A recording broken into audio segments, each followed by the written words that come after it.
Greatness is, of course, the goal of most mixed martial artists, but there has to be something more to it, you know? Greatness is cumulative. What about all the little bricks that greatness is built on? What about the accoutrement surrounding the greatness? What does it mean to be great? I don't quite know. It's different for everyone, but it's a separate question from the one we're asking today. Is greatness overrated? Islam Makhachev and Valentina Shevchenko are undeniably great, some of the greatest ever, but with performances like the ones from UFC 322, I struggle to find those fights compelling. And that's the state of mind that I think a lot of people are in regarding these two, and even Hamzat, and maybe Merab to a degree, where we're willing to admit that we're witnessing greatness, but we don't want to admit that these people are entertainment value wizards every time they step in the octagon. But for a large amount of people, that's not good enough. Any knock against their favorite fighter is a knock against them personally, but when your favorite fighters are often flawless, I guess it's hard to recognize any sort of problems with their style or their game or what have you. I'm very open about how fond I am of Corey Sandhagen, but as a huge fan of his, I thought that it was important that I knew his weaknesses. I'm not gonna make Corey out like some kind of world beater, right? He's got no punch power. He's in his head a lot, and some of his wins haven't aged very well. But I'm not gonna lie about Corey and his skill set or change my favorite fighter to make it easier to argue online. That feels trivial.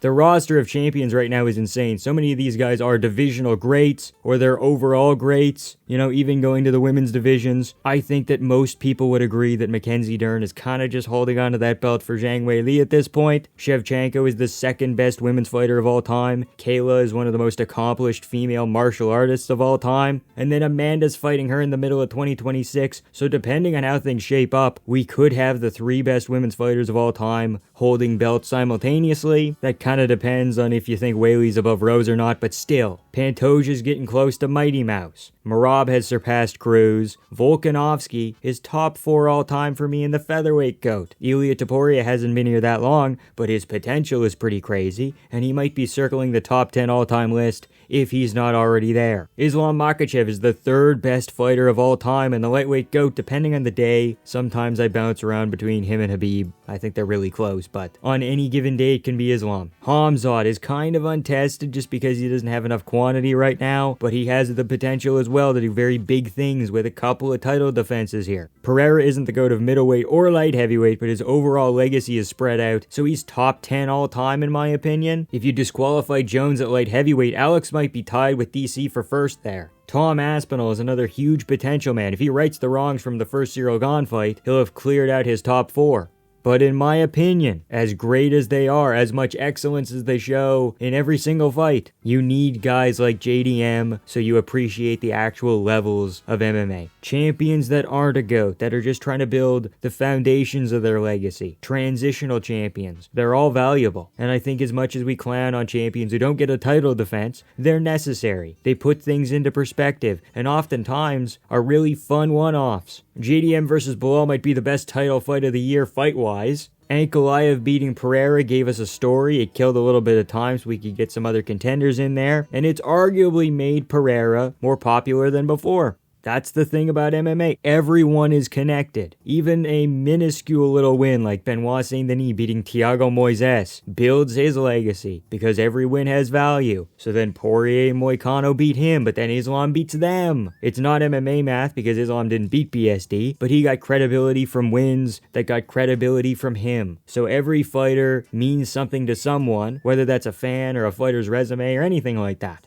But there is this growing subsection of fans who base a fighter's entire worth on their accomplishments. It's happening with Islam, and it's happened with fighters like John Jones and even Khabib in the past, where their value as a fighter is judged by greatness or their undefeated record, and for a lot of people that's enough, but I just can't get behind that. I love so many journeyman fighters, it's not even funny. You're listening to a Ryan Hall fan right now. Topuria made me shriek like a little girl. Did it deter me? No. I hope he comes back one day. Crossing my fingers. Like, I'm gonna pick Dan Hooker to beat Arman Tsarukyan, and there's this little piece of me that says that I could save myself so much grief if I just picked Arman, if I just used my head, because anytime I get a pick wrong, it devalues every other pick and every other opinion I've ever had, which is silly, but it's just the way it works, and I get 20 people telling me that this aged like milk. Guess what? Aged milk works well in pancakes. It has a purpose. It means something. Pancakes are sick. Who doesn't like pancakes? Waffle people? Oh, you like waffles? You must not like pancakes. We're gonna get there. These people, though, are incapable of original thought. You know, at a certain point, dead internet theory does cross over with online MMA discourse, and certain fan bases, wink wink, nudge nudge, turn into hive minds that become kind of annoying to deal with after a while. And this could all be avoided, but I just can't do it. I watch MMA to have fun, and if fun means convincing myself that Dan Hooker's gonna win, then so be it, because you make these hopeful picks. And Volk and Pereira get it done, and it's electric, man. Best feeling around. Believing in someone when nobody else did. Not even just to rub it in, but just to have that with yourself. I believed in another man to do something. Nobody congratulates you when you get those kinds of things right. No one cares. It was expected. There's a lot that's expected of you when you put things out into the ether. Like, I am not infallible. I am not always right. I'm probably mostly wrong. The pick rate is probably at an even 50%. But I do not care. I will continue to pick underdogs because I love them dearly.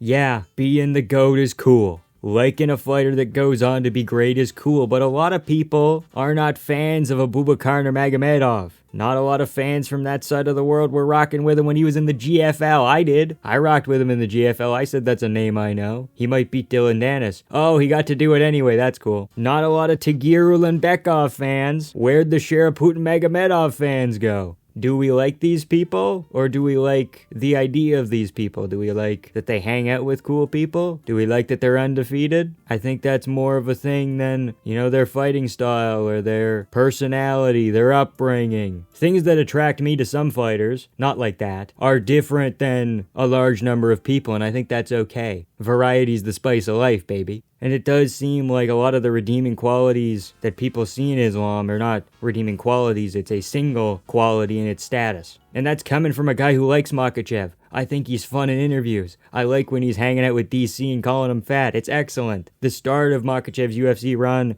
wasn't too great entertainment-wise, and then every performance from Drew Dober onwards has been really cool. And I can say with a level of certainty that this performance was an outlier, but I'm still not ecstatic about this style of fight that we watched. The UFC stats gave Makhachev no submission attempts, which is untrue, but a lot of the sub attempts were sort of half-assed just so he could hold position. Same with Hamzat a couple of months back. I feel like people kind of just holding on to positions and threatening chokes, just a little bit here and there, could be a problem moving forward. But again, this is an outlier, so I'm not going to get too hot and bothered. So even if it is ill-advised at this point in time, I'm still rocking with RDR and JDM and DDP, the acronym boys. I could very easily sit at the popular kids table. I could rep fighters who win all the time. I could rep the greatest fighters. I could rep a certain ethnicity of fighters, perhaps fighters from one specific team, perhaps fighters from a mountain. One mountain. Isn't that crazy? I could rep fighters that everybody hates. That sure is lucrative. Huh, buddy? But I'm just gonna rep fighters that I like, because I want to go and hang out at lunch and sit with my boys. Because no matter how shitty the food is, it's about who you're spending that lunch hour with, It's about who you're talking shit with, about who you're throwing carrots at Jacqueline with, okay? That's what matters. Are these guys winning awards? Are they scholars? Are they honor students? Hell no. One of them might not even graduate. His attendance is pretty low. But I have this mental block, and it doesn't make me better than these people, but I just have a hard time bailing on fighters, and I don't think there's anything wrong with that. So I will continue to rep my merry band of misfits that,